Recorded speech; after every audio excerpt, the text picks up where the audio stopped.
Certains viennent au lycée à pied ou en vélo, en bus ou en scooter. Les plus riches y sont conduits en voiture.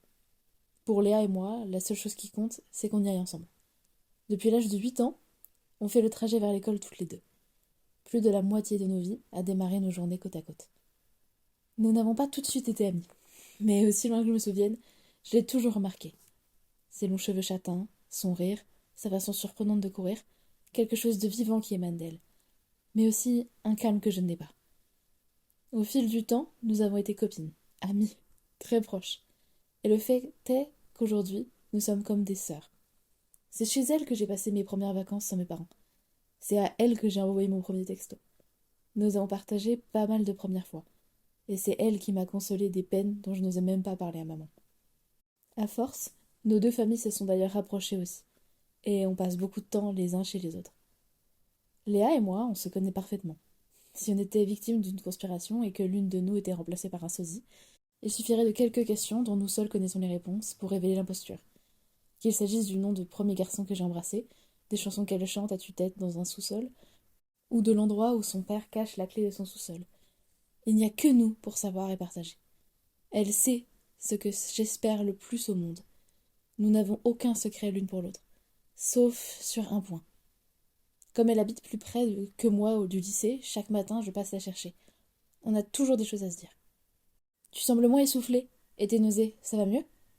Le docteur m'a prescrit des médicaments encore plus forts, mais ils ne comprennent pas.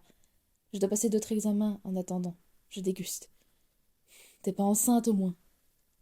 Maman m'a posé la même question. Vous êtes folle? Et puisqu'on parle d'histoire de fesses, comment vont les tiennes? J'ai passé une nuit horrible.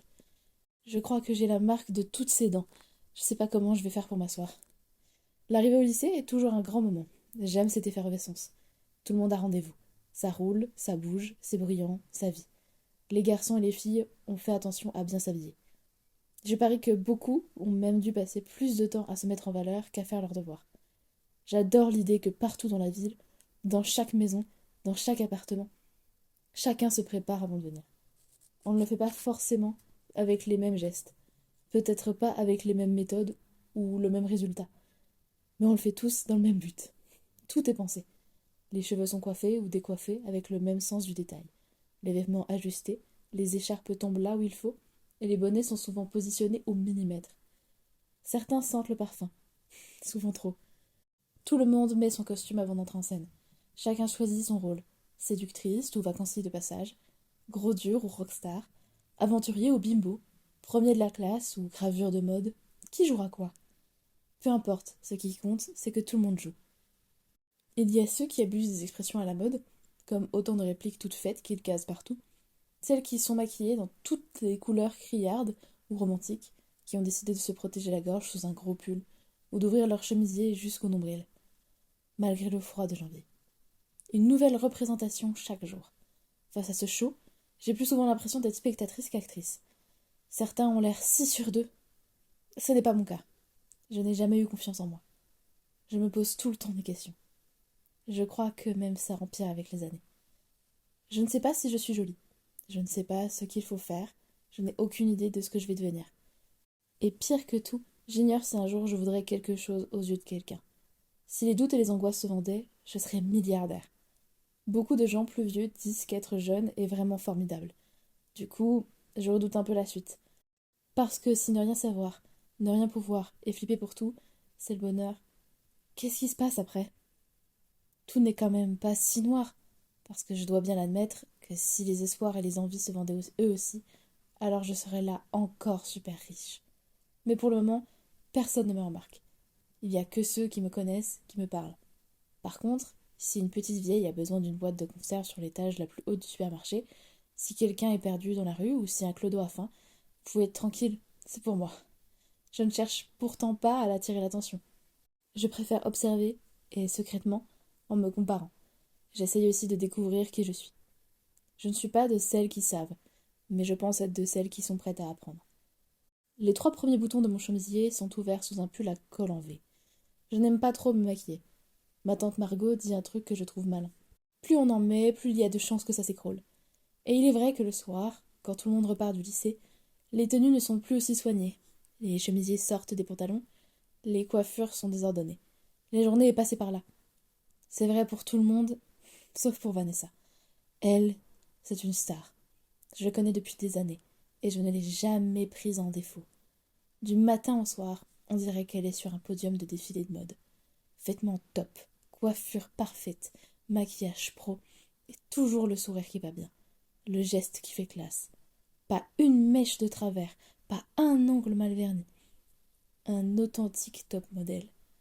Même quand elle est assise, on a l'impression qu'elle court dans une publicité pour les shampoings, avec ses beaux cheveux blonds qui ondulent.